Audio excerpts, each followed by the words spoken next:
butter. Sige mo na.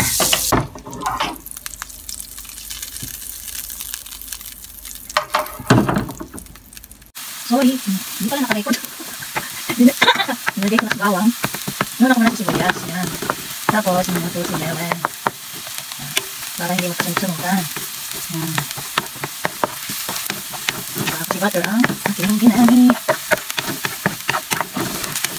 Ika, sauce pan.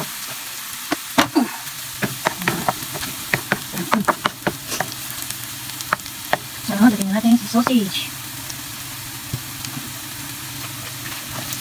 Wala kaming palang sausage. Bawang lang. Sila akong kamo. Ang kalat, ang luto.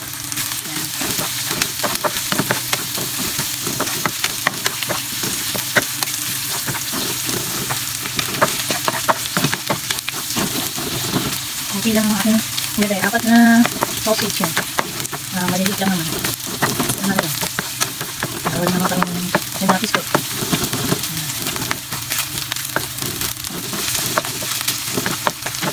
Tapos, paggamit tayo ng bulyong. Bulyong. Ito. Chicken cubes. Ayan. Ako, muna tayo. Another cubes.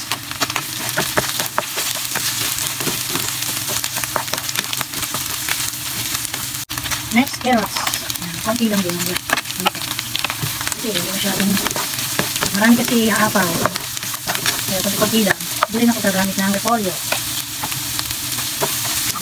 This time, hindi ako gamit ng repolyo.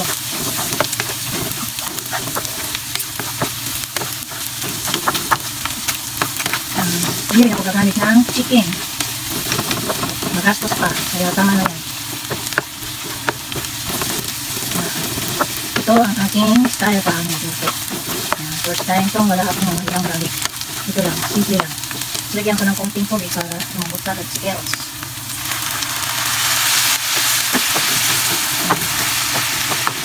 Ang gulyo, mamaya tayo na ito na yung cubes. Ibig sabihin ang gulyo, cubes.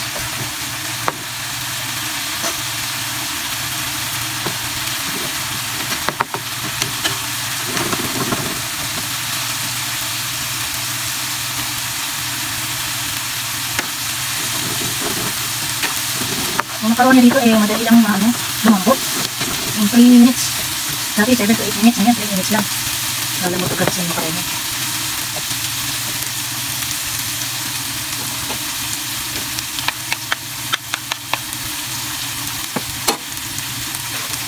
Ito yung aking gagamitin makaroni. Ayan.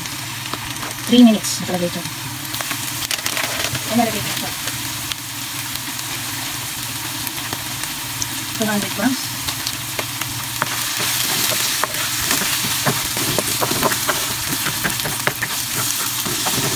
Salin ko muna sa kasirola to. Kayang ito.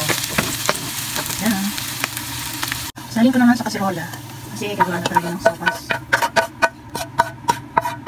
Makaroni. Lalagyan natin si makaroni. Yan.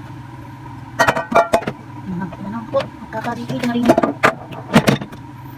So, lalagyan na natin si makaroni.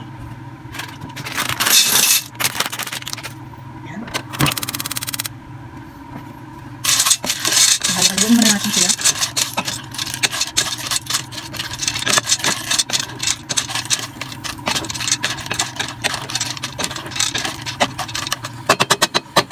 Then, lagyan na natin water. Ano ba yan?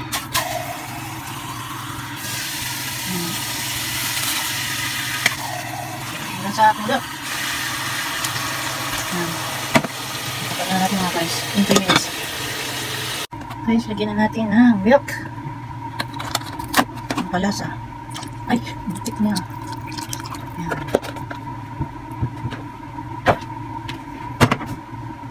Antay ko yung apoy. So, ulit nilalagay yung milk. Ayan, okay na siya. So, natin nilagay kasi si milk, kaya ang tendency niya, makukulang ngayon yung lasa.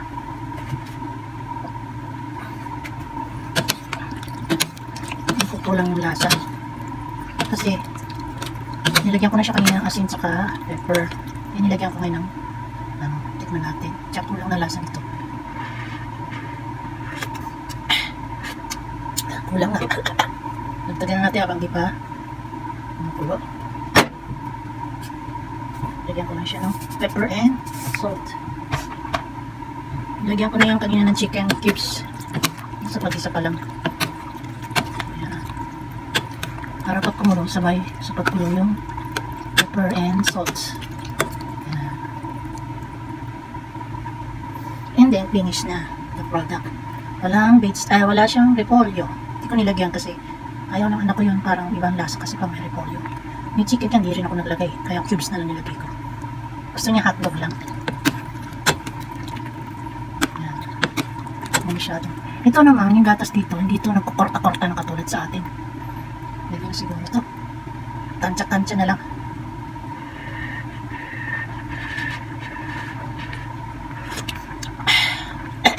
Pwede na. So, this is the end of our vlog. Mamaya sa pagkain. Hello guys! Ito na aking niluto. Nauna nang kumain ng Junakis ko. At siya ay nasarapan mga guys. Madali lang kasing lumambot tong macaroni dahil sa loob ng 3 minutes. Ito kasi sa Japan kasi dito. Saan ba yun? Dito kasi sa Japan. Ayan o. 3 minutes, may 7, may 8 minutes. 3 minutes ang pinili ko. Kaya, ayan siya agad. Luto agad.